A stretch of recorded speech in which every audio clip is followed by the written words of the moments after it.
Masarap na pulutan, malambot na lambi-lambi mga idol. Tara at lutuin natin.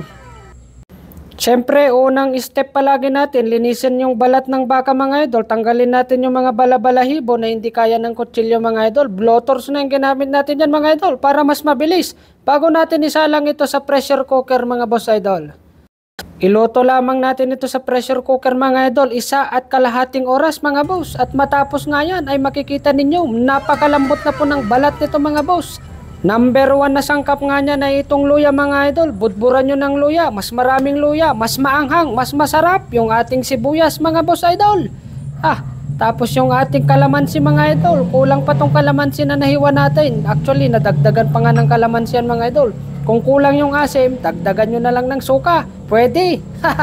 Yung ating asin mga idol, paglaban-labanin lang natin yung alat at saka asim nito mga idol. At saka yung anghang niya. Lagyan natin ng pamintayan mga idol. Para yung anghang niya asus. Maganda at malamuyot ang pasok ng 2x2 gin mga idol sa ating lalamunan. So sa mga baguhan dyan sa ating Facebook page, salamat po. I-follow nyo ako at i-share kung nagugustuhan nyo yung mga video natin mga idol.